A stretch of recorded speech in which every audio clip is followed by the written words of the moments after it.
The Principles of Economics, with Applications to Practical Problems, by Albert Fetter. Preface. This book had its beginning 10 years ago in a series of brief discussions supplementing a text used in the classroom. Their purpose was to amend certain theoretical views, even then generally questioned by economists, and to present most recent opinions on some other questions. These critical comments evolved into a course of lectures following an original outline, and were at length reduced to manuscript in the form of a stenographic report made from day to day in the classroom. The propositions printed in italics were dictated to the class, to give the keynote to the main divisions of the argument.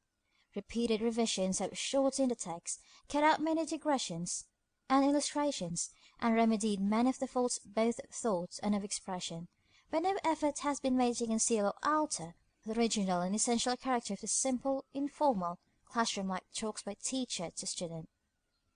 To this origin are traceable many conversational phrases and local illustrations, and the occasional use of the personal form of address. The lectures, at the outset, sought to give merely a summary of widely accepted economic theory, not to offer any contributions to the subject. While they were in progress, however, special studies in the evolution of the economic concepts were pursued, and the manuscript of a book of that most special subject was carried well toward completion. That work, which it hoped some time to complete, was, for several reasons, put aside while the present text was preparing for publication. The economic theories of the present transition period show many discordant elements, yet the author felt that his attempt to unify the statement of principles in an elementary text explaining modern problems and consistent in its various parts helped to reveal to him both difficulties and possible solutions in the more special theoretical field. The unforeseen outcome of these varied studies is an elementary text embodying a new conception of the theory of distribution, an outline of which will be found in Chapter 43. It is, in brief, a consistently subjective analysis of the relations of goods to wants, in place of the admixture of objective and subjective distinctions found in the traditional conceptions of rent, interest, and price. The beginning of the systematic study of economics, like the first steps in the language, is difficult because of the entire strangeness of the thought, and it is not to be hoped that any pedagogic device can do away with the need of strenuous thinking by the student. The aim, however, in the development of this theory of distribution has been to proceed by gradual steps, as in a series of geometrical propositions, from the simple and familiar acts and experiences of the individual's everyday life, through the more complex relations to the most complex, practical, economic problems of today. The hope has long been entertained by economists that a conception of the whole problem of value would be attained that would coordinate and unify the various laws, those of rent, wages, interest, etc. This solution has here been sought by development of recent theories, the unit of the complex problem of value being the simplest, immediate, temporary gratification. Possibly some teachers will observe and regret the almost entire absence of critical discussions of controverted points in theory, which make up so large a part of some of the older texts. The more positive manner of presentation has been purposely adopted, and only such reference is made to the conflicting views as is needed to guard the student against misunderstanding in his further reading.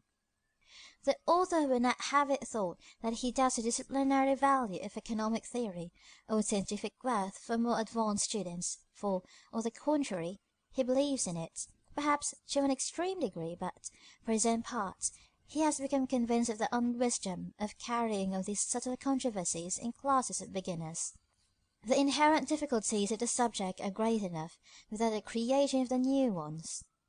The 57 chapters represent the work of the typical college course in elementary economics, allowing 2 chapters a week, and a third meeting quickly for review and for discussion of questions, exercises, and reports. The subject is so large that the text is, in so many places, hardly more than a suggestive outline. In the classroom work it should be supplemented by other sources of information, such as personal observation by the students, many of the questions following the text serving to stimulate the attention. Visits to local industries, interchange of opinions, examples given by the teacher, study and discussion, in the light of the principles stated in the text, of some such problems as are suggested in the appended list of questions, collateral reading, the preparation of exercises, and the use of statistical material from the census, labor reports, etc., history and description of industries, history of the growth of economic ideas. Suggestions from teachers of changes that will make the text more useful in the classes will be thankfully received by the author. Lack of space makes it impossible to mention by name the many sources to which the writer is indebted.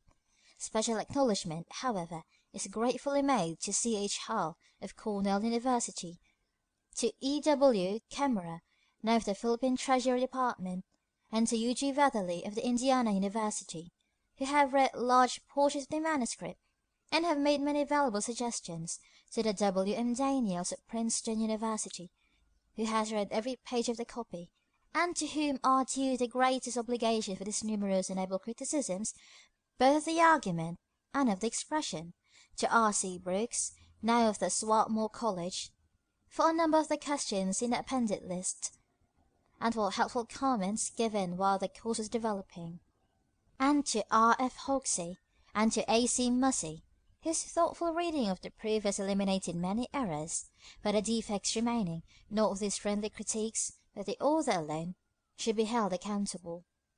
No book on economics can today satisfy everybody, or even anybody, adds a friend.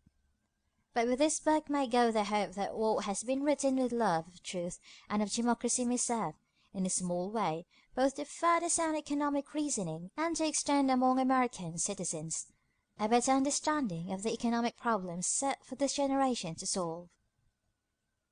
Frank A. Fetter, Ithaca, New York, August 1904. End of Preface.